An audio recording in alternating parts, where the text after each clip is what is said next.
Bingelele sinamngele kuhlelo lwethu namhlanje kwi-Matabeleland Broadcasting Corporation igama ngosimi Nkala. Namhlanje kuhlelo lethu siphethe abaculi bomculo wohlobo lwe-acapella. Iqembu laziwa ngegama lokuthi Amaqaqa, bazozazisa kabanzi ke mase sikhuluma nabo.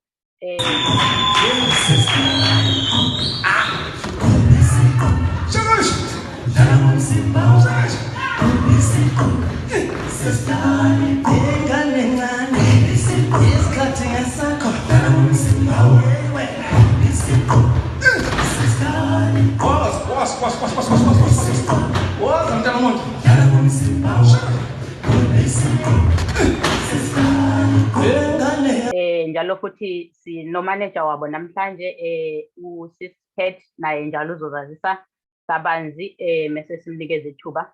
Sinobhuti wethu njalo futhi othanda lo umculo wesintu, umculo omnandi, ubhuti Alex laphana ndawonye nathi namhlanje ke. Simmemile ukuthi abe khona kwi-audience section ukuthi naye asithi 1-2 laphayana ngothando lwakhe lalo mculo we-acapella. Right, Sisiphet ngicela ukuthi ngiqale ngawe uzazise igama nokuthi wena ngubani, wenza ngani neqembu.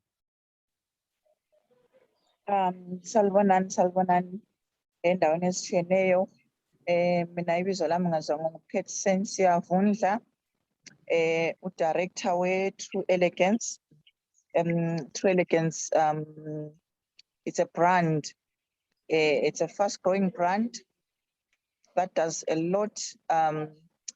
We do like, we've got restaurants. We're talking of 3 restaurants right now in Lupane, Beitbridge, and Blawayo. We also do farming. I'm a master farmer as well at Nyamendlovu. And I also do groceries, spas and tours. So True Elegance it's a big brand really. We do quite different projects, and my clientele really it's I'm targeting about I'm over 60s because I do tours, and target I'm over 60s that are lonely, widows, abantu abanjalo abebebhadalela ngabantwana aba out of the country. So abantu omama ba lonely ngapha, abazali ba lonely ngapha. So ngiya assist abazali babo ngapha kakhulu. Ngiyabahambisa kuma social clubs. I organize ama clubs for them. Into ezinjalo ngiyabahambisa kuma tours, ngiyahambisa kuma Topo, Victoria Falls, into ezinjalo. So ngenza ngento ezishiyeneyo kakhulu.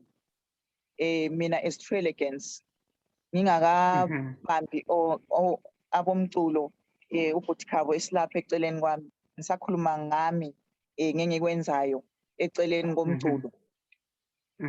So yikho engaziwa ngakho is Miss True Elegance. That's my brand name.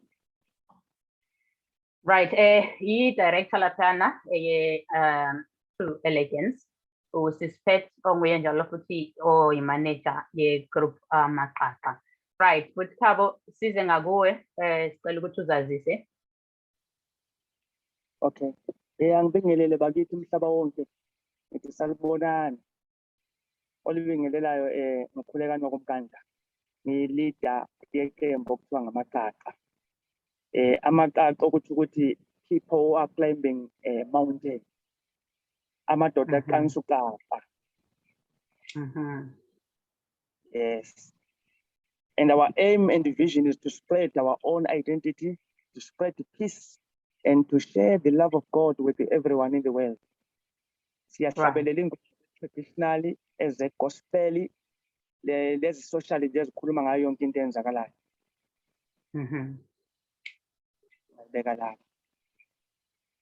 Right, ngobhuti khabo laphayana uthi they are spreading love, uthi baspreada umculo omnandi, umculo ovuselela, baspread i-gospel njalo ngomculo wabo. Amaqaqa aze kanjani, uqale kanjani amaqaqa lize lithi hayi manje namhlanje sesisakha amaqaqa bekwenzakalani? Ngaleso sikhathi bengisebenzele eSouth Africa. bekungu-2018. Ngase ngihlabele kakhulu lamanye amaqembu, kodwa into eyayihlatshelwa ngangayifili enhlizweni yami. So kuthe ngelinye ilanga ngisemsebenzini ngangixoxa lenye indoda lapha ngum-South African, ngithi hey, uyazi ngiyafisa ukuvula iqembu ngihlabelele into engiyizwayo. Yikho lapho engase ngithi kona mina ngifuna igama-ke manje, igama elingathi lilolaka kancane so njengoba ngingumuntu wesintwini. Kwase kuphuma leli gama ethi Amaqaqa, okuthi ukuthi ngase ngifuna ukuqanisa leyo nto yabe phambi kwami kuphela ingazelo eyabuyayo ngaleso sikhathi ukuthi kuyinto yabo lokade manje ngikwenze njani, mana ngiqanise ngale kwami. Yikho sathi ngamaGaqa. Right. Okay.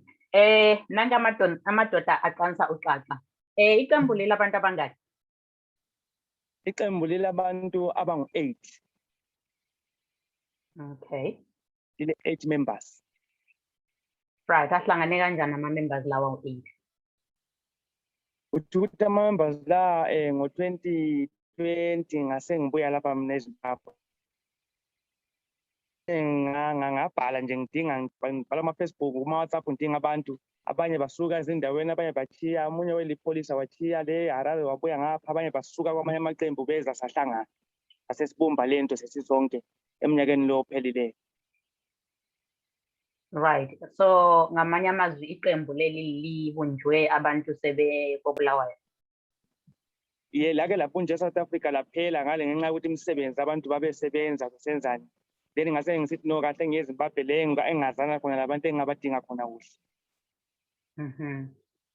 So kodwa leli likhona manje libunjwe ngo-2020. Libunjwe ngo-2020. Yes. Right. Iqembu elisha elivutha umlilo ngoba mina sengike ngabezwa ngabalalela ngababukela lapha abahamba khona. Hayi bayashisa ngempela. Sisiphethe ngike ngibuye kuwe kancane laphana njengemaneja. Nali qembu nanka amadoda aqanisa uXaxa. Uwabona kanjani? Hey, bavutha impela, bavutha abanewethu, bavutha umlilo ophezu kwesimanga siswami. Kusho ukuthi mina ngiqale nje emavikini ambalwa ukuthi ngibamanage. I think sikhuluma nje nge2 weeks okwakhathesi. Angakabi lesikhathi eside ngibamanage. Kusho ukuthi umnewethu ose-South Africa ngale abambiza bathi ngu-Alex wakonxumalo. Nguye othe ngikhangela iZimbabwe yonke ngabona wena ufanele ukuthi ungaba leader, ungalida leli qembu leli, uyabona into enjalo. So ngahlala phansi lami ngacabanga ngabhekisisa kahle umculo wabo, uyabona ngawucubungula, ngabona ukuthi hayi I think ngingabasiza here and there sibili ngoba ngabantu abazimiseleyo ngomsebenzi wabo. So lami ngikhangelela ukuthi ngibafake ku map. I just want to expose them to the world because mina ngingumuntu ohlale out of Zimbabwe for 26 years. I was out of ngaphandle kwelizwe. So vele abantu engibaziyo kakhulu vele bangaphandle kwelizwe. So i-aim yami ukuthi ngiba spread outside the country, uyabona, ngaphandle kweZimbabwe. Bazakale ukuthi noma umuntu ose-Australia ofuna uzochata eZimbabwe kumbe wenzele umama wakhe something, be-event, be-birthday, bekuyini, babekwazi ukuthi kulabantu abanje kule qembu ekuthiwa ngamaQaqa elingagidela laphana umama akholise, elingagidela laphana emshadweni kamalume wami akholise, elingagidela abantu ku-event enje bakholise. So mina yikho ngikhangelele kakhulu ukuthi ngibathengise ngaphandle kwelizwe. Right. Ngusisiphethe okhulumayo laphana onguye njalo umanager weqembu Amaqaqa. Uyasho nje ukuthi hayi intambo sanda ukuziphatha nje, kodwa-ke ekuziphatheni kwakhe hayi uyabona ukuthi iyahamba lento, inqola evuthayo ngempela isendleleni iyahamba. Okunye futhi uthi yena njengomuntu obhekele kakhulu abazali abasekhaya, abantwana isikhathini esiningi bagcwele umhlaba wonke, abazali basuke bebodwa ngale khaya. So-ke mangabe kunama-event kumbe ngama-birthday kumbe iziphi nje inhlelo elizihlelayo for abazali, nanku Amaqaqa, nangu sisiphethe futhi yena bayakwazi ukuthi bahambe laphana ba-entertain, banandise, kube mnandi endaweni, nabazali bathole ithuba lokuthi bahlekelele bakholise-ke kube mnandi ngaleyo ndlela. Right, futhi Thabo ngibuyele kuwe njalo laphayana. Ekuboneni kwakho uqaqa phambi kobuso kwakho wathi hayi siyaliqanisa uqaqa. Kungani ungabuyanga nge-hip hop noma i-R&B noma i-rumba kodwa wakhetha ukuthi lizacula licula umculo we-acapella ngendlela yesintu? Hey, ngiyawuthanda umbuzo lo. Ngendlela engikhule ngayo vele mina ngikhule ngawo lo mculo. Ngoba ngisesemncane ngisesesikole bengisenza ukuthi bengizocelwa esikole ku-headmaster ukuthi hey sifuna umfana lo ngicelwa ngabo malume ngoba bebenza lo mculo. Angizocelwa ukuthi ngimamele ngiyegida kuma-shows abo. So ngawuthanda lapho lo mculo njengoba ngikhula lalela kakhulu Qroup yangena khona into yakhona yazi yangifosa ukuthi ngithi lami ngenilanga ngifuna ukuba njenge-Black Mamba. So into eyenza ukuthi nga-inspire ukukhula kwami ngaphinde nga-inspire Black Mamba kakhulu ukuthi ngize ngifise ukuthi ngihlabele umculo lami kube i-career yami. Right, ufuthi Thabo laphana uthi esasengumntwana esasesikolweni bebeke bamcele khona bathi hayi buya ngapha senze ezibukayo kusho ukuthi hayi segazini lento usuke nayo kudala akusento ahlangane nayo endleleni ehamba. Right, la amanye ama-members licula nawo kuqembu Amaqaqa bonke ngabantu abakhule becula umculo wesintu noma ngabantu abakhule bekwezinye kwamanye ngesilungu esingathi ngama-genres njengoba uthe bebesendaweni ezihlukahlukeneyo nje naselihlangana libumba iqembu. Bonke babesendleleni yomculo wesintu noma into elihlangane nayenza ngoba bese kunawo ukhokhela nabo bayithanda lento? Abanye bakhona bebevele besemculweni. Abanye bakhona bayithandile into yakhona bafisa ukuthi bayenze. Yikho sasithi hayi ngoba siyamthanda umuntu ole-passion ake sibathathe sibafundise. Yikho labo bayithanda sebesibafundisa nje bayithanda lapho yabe iqhubeka njalo. Kodwa abaningi bangikhona I think 4 or 5 kade vele besemculweni isikhathi sonke. Right, ade bevele bengabantu abacula. Right, kwakuhle-ke ukuzwa lokho. Njengoba usho ukuthi liqembu elisha elisanda ukuhlanganiswa ngo-2020 umnyaka esanda ukudlula kuwo nje. In the meantime, kulokho eselikwenzile before lihlangana no-Sisket, ibisithini i-support ebeliyithola ebantwini? Yabona abantu bebetshengisa ukuthi bayawuthanda umculo, bebetshengisa ukuthi bayayithanda into esiyenzayo. Ikakhulu ngoba sihlabelela eze-thread kakhulu ezivusa usinga. So bekuhlangana labantu abamnyama kuhlangana kakhulu. So yikho sithanda ukuthi siqhubeke ngawo umculo we-traditional. Kodwa sithe sesihlanganele lo mama lapha ensukwini lezi esikhuluma ngaze amaviki amabili. Luhlelo lwethu kwi-Mathebelele Broadcasting Corporation namafitshane EMBC okhulumayo engusimi Nkala. Namhlanje sikhuluma neqembu Amaqaqa, iqembu elicula umculo wesintu abacula be-best kwela koBulawayo kwela seZimbabwe. Bathi bona bake bacula namanye amaqembu kwezinye izindawo kodwa-ke abazange bagculiseke ikakhulukazi yena uKhabo onguye umsunguli weqembu uthi ekuculeni kwakhe namanye amaqembu ubecula kwezinye izindawo ezizwe ukuthi hayi ngiyacula kodwa-ke bekunaleyo nto eshodayo ayizwayo ukuthi hayi kunenye level azizwayo ukuthi kumele ukuthi afike kuyo-ke. Uthi wasethi uyabheka laphayana wabona ukuthi hayi kunoqaqa kunentaba engiyibonayo la phambi kobuso bami. Yile nto kumele ukuthi siyiqanse, masiqansa le ntaba kuzomele siqale into entsha shasha. Kodwa ekuqaleni kwabo lento entsha uthi uqale nje vele into ebiyinjwayelo kuye, into akhulelayo kusukela ebuntwaneni bakhe becula nabomalume bakhe nabanye akade becula kuyo nale ndima yomculo wesintu. Futhi Khabo uyangizwa? Yeah.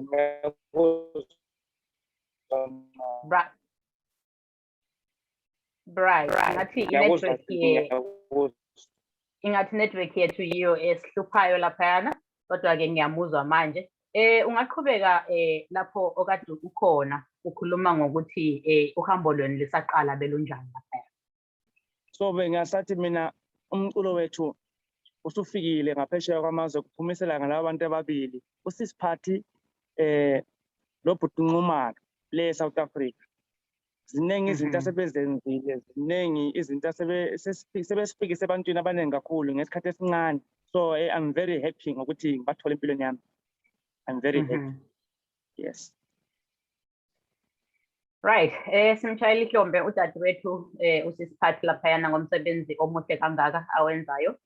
Iqembu Amaqaqa, iqembu elisanda ukwakhiwa nje kumnyaka odlule bathi ngo-2020. Kodwa kuyimanje ke sebesezingeni eliphakeme ngempela ekuhlanganeni kwabo nodadewethu osebasiza kuyimanje ongena oyimanager yabo. Sisiphathi uyangizwa? Ngiyakuzwa mama. Right, njengamanager yeqembu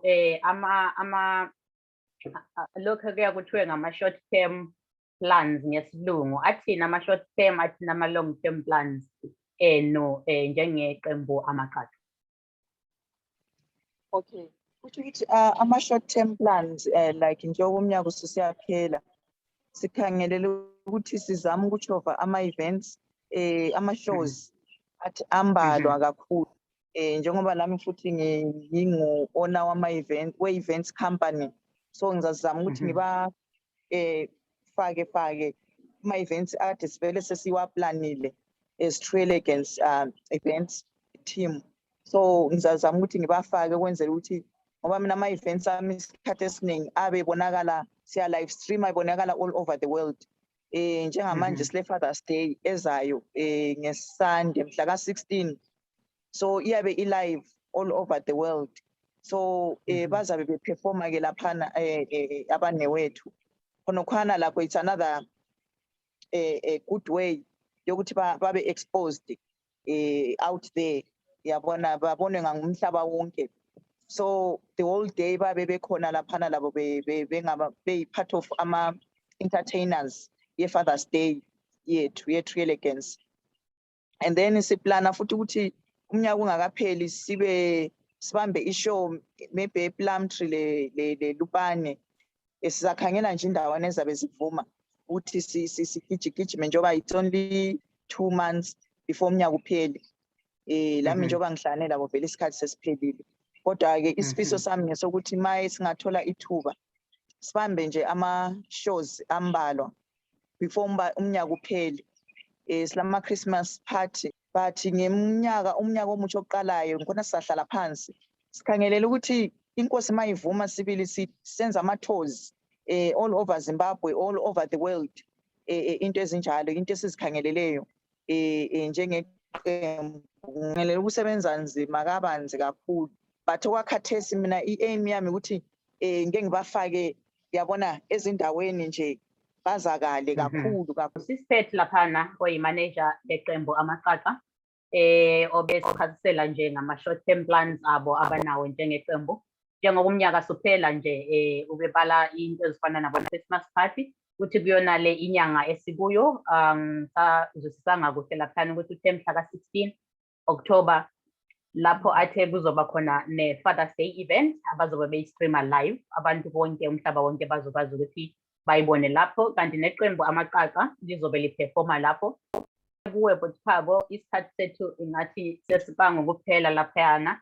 Inkinga yethu nje ukuthi network ngathi namhlanje hayi ayinamusa nathi nje.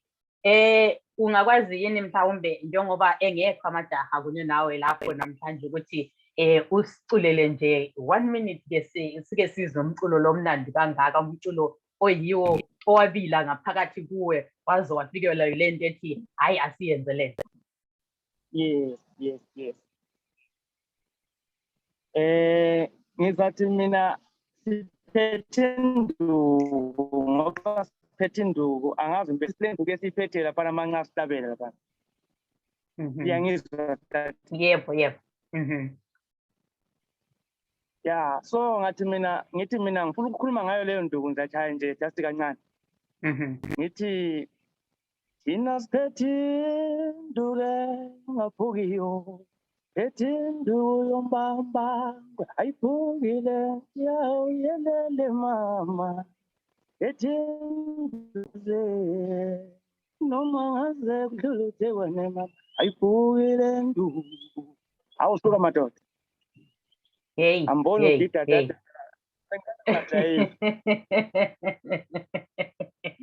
nansi indaba yenduku, nansi indaba yenduku madoda, induku engasukumi phansi, induku engaphukiyo.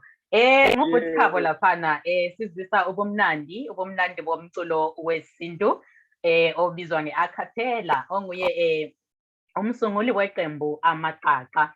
Ukhuluma ngenduku ke laphana, hayi bese kuthi ngisukume ke ngigiye-ke ngase ngithi hayi-ke ngizagiya inetwork iphinde yenze lezi ezibukwa ezenzayo bese ngiphinda ngilahleke-ke. Kodwa-ke hayi siyamuzwa-ke Mahlabezulu ubhuti Khabo ecula kamnandi laphayana, ecula kamnandi ekhuluma ngenduku. Asibonge. But sisiphethe ngicela ukuthi ngibuye kuwe njalo isikhathi sethu laphana ngathi sesibaleka-ke. Ungathini-ke wena ngalabo bhuti usubabonile, usuhlangane nabo isikhashana esincane nje usebenze nawo, ingathi ngokuzwa kwami uyagculiseka kakhulu. Ungathini kumuntu ongakaze azwe ngawo lo mculo wabo noma ngalo leli qembu, ongabe mhlawumbe uyaqala ngqa namhlanje ukuzwa ukuthi kunamaqaqa kunalo mculo abawenzayo? Kusho ukuthi emuntwini ongakaze ezwe ngabo, ngizacela ukuthi babalalele, bakhona ku-YouTube. Nami sengihlangane nabantu abaningi kakhulu likhulu, but labo bhuti engisebenza labo kwakhathesi, hayi ngabantu abalembeko, ngabantu abalula ukusebenza labo, ngabantu abale-aim, ngabantu abale-vision.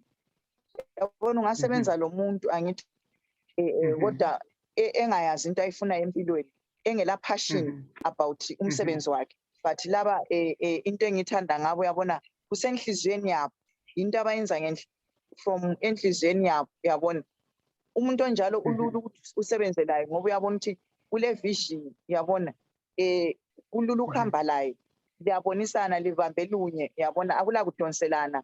Uyabona into enjalo, into engithanda ukuthi hayi abantu siyacela i-support kakhulu, ukuthi abantu basisupporte. Sizafaka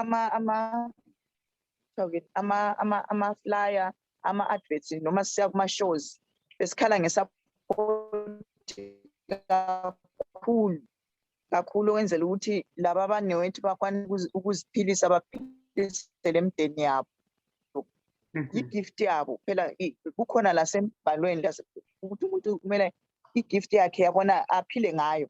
So lami ngikhulekela ukuthi i-gift yabo le, i-talent yabo le ibaphilise, yabona bangatholakali sebengabantu abalambayo njalo abacelayo umphakathi ukuthi basicela abantu bathenga ama-CDs la kuma-shows, abantu babuye yisikhalazo sami, sisicelo sami kumphakathi. Right. Mphakathi wakithi, ubani nobani ozokwazi ukuthi abukele le broadcast namhlanje. USisphet, imanager ye-group Amaqaqa, ukhuluma ngokuthi okubaluleke kakhulu abakhala ngakho kakhulu i-support, ngoba yena neqembu bazimisele kakhulu, basebenza kanzima, kanti ngabantu abakwazi ukuthi abathobekileyo, abakwazi ukulalela, abakwazi ukufunda, abakwazi ukuqhubeka bekulelo zinga, njalo yena njengomanager weqembu uthi uyagculiseka ngalo kakhulu. So umphakathi uma ungabanikeza i-support ngazo zonke izindlela eningakhona ngakhona ukuthi nibaxhase, ningahamba kuma-shows, ningathenga i-music yabo, ngama-CD wabo, ningabaxhasa ku-social media, ningabaxhasa kuzo zonke izindawo abatholakala khona. Kanti ikakhulukazi usisi ubeqinise ekuthenini nxa unento ofuna ukuyenza, ngumcimbi, ngumshado, ngama-birthday, noma yini ofuna ukuyenza, ungafuna ukwenzela umndeni wakho wena ungaphandle kwelizwe, ungafuna ukwenzani ndawonye njengomndeni, ungafuna ukuzenzela wena, bakhona. Yena unayo i-events company, i-True Elegance laphana, angu-director khona. Kusho ukuthi i-venue isuka ikhona, amaqaqa asuka ekhona, shuthi yonke into ime ngomumo. Okushoda-ko ukuthi wena ufike ukhulumisane nabo, uxhumane nabo lapha nalaphayana, likwazi ukuthi nisebenzisane ndawonye, bakwazi ukuthi nabo bathole uxhaso, baphakame njengeqembu. Right. Ukhulume ngokuthi iqembu liyatholakala ku-YouTube, litholakala ku-YouTube kuphela noma likhona kwezinye izindawo zokuxhumana? Okay. Uyalithola ku-Facebook, uyathi Amaqaqa Music, njalo ku-Twitter Amaqaqa Music. Facebook Amaqaqa Music uyabathola, Twitter Amaqaqa Music ngokunjalo. Ngicabangela ukuthi naku-YouTube uzothi Amaqaqa Music ubathole. Inkinga nje ukuthi network yethu namhlanje ngathi ayimanga kuhle, sizwana ngendlela engathi ayikhonhle kakhulu. Kodwa-ke ngicabanga ukuthi yikho lokho akushilo ubhuti uthe YouTube bayatholakala, Facebook bayatholakala, Twitter bayatholakala. Kuzo zonke lezi ndawo zokuxhumana ungathi Amaqaqa Music uzokwazi ukuthi ubathole. Right, umphakathi wakithi siyabonga kakhulu ukuba khona kwenu ngoba uxhaso lwenu ilo lwenza ukuthi sibe khona nathi njenge-MBC. Naba bafowethu, naba abantu abazamayo, naba abantu abasebenzisa ikhono labo, abazama ukuzimela nabazama ukuphakama. Engathi singaphakamani sonke sibaxhase, sime nabo sibaphakamise ukuze lokho abakuzamayo kwakheke. Ngoba omunye wethu umeke waphakama, usho ukuthi isizwe sethu siyavuka, isizwe siphakama kanjalo. Ngenxa yesikhathi sethu-ke namhlanje sizothi ukuthi sime lana, ngokuzayo sizoqhubeka lapho esishiye khona ngoba sigcini-ke namhlanje ukukhuluma nabo, sizophinda njalo sikhulume nabo. So stay tuned ngoba ngokuzayo bayabuya futhi nezinye izindaba ezimnandi. Sisiphethe ngicela ukuthi usinikeze ama-closing remarks akho njenge-manager. Kodwa ngizocela ukuthi ngiqale ngawe bhuti Khabo, usinikeze ama-closing remarks akho, amazwi akho okugcina. Uma uqeda sisiphethe nawe sinikeza wakho ngemva kwakhe bese siyagoqa. Okay. Mina ngizathanda ukubonga ngibonge wena dadewethu kokuqala. Ngibuye ngibonge bonke umuntu olalele abalandeli bomculo. Ngibonge ubhuti wami omkhulu uNxumalo. Ngiyabonga kakhulu Qhawulami for support yonke into osenzela yona. Sikhangele. Thank you very much. Ngibonga umama osisiphathe oyimanager osenzela into ezinhle kanje. Ngithi your support lonke ndelilaleleyo continues this journey. Ngiyabonga kakhulu. Right, this journey continues because of your continued support. Ngubhuti Khabo laphana esho kanjalo. Sisiphethe sicela ama-closing remarks akho njenge-manager. Ngithanda ukubonga kakhulu ngaleli thuba i-MBC nizelona ukuthi sibe le interview. Ngithanda ukubonga ubhuti Nxumalo eSouth Africa ongiyo osixhumanise le-MBC lawe sisimi besingakwazi kodwa sesikwazi kwakhathesi labantu sebezabasazi. Sithanda ukubonga kakhulu labazasala besilalela sesiphumile ku-interview leyi. Siyacela i-support njalo ngokuthi sicela i-support bakithi, bantu bakithi abantu bakwazi ukuziphilisa nge-support yenu ngokuza kuma-shows, ngokubhadalela abazali labangane lezihlobo. Right, ngusisiphethe imanager ye-group Amaqaqa laphayana ebonga kunina lonke elibaxhasile kuze kufike namhlanje. Gqugquzela njalo ecela njalo ukuthi umphakathi uqhubeke ngoxhaso ne-support ngoba yiyo lento ezokwenza ukuthi bakwazi ukuthi baphakame njenge-group Amaqaqa.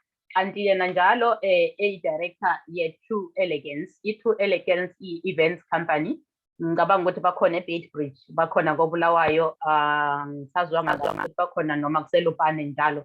Uma uke wahambela kulezo ndawo, yebo-ke kuselupane, right. Uma uke wahambela kulezo ndawo nansi True Elegance, fika khona nawe uthola ubumnandi, nawe uzokukhona endaweni ye-elegance. Siyabonga kakhulu ukuthi basinikeze ithuba labo namhlanje sikhulumisana nabo ngomculo we-acapella, umculo wesintu, iqembu igama kuyi-Amaqaqa.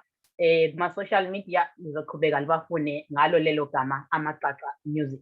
Okhulumayo uSimi Ngala ekhulumela i-MBC. Njengenjayelo ku-comment section lingaqhubeka lifake imibono yenu, imivo yenu iqakatheke kakhulu kuthina lapha e-MBC ngoba sizophinda sidlulisele njalo kuye futhi usisiphethe neqembu eliyabe likushilo elikhala ngakho elikucelayo nelikufisayo ukuze umsebenzi wethu uqhubeke uye phambili. Asidibane njalo ngokuzayo. Siyabonga.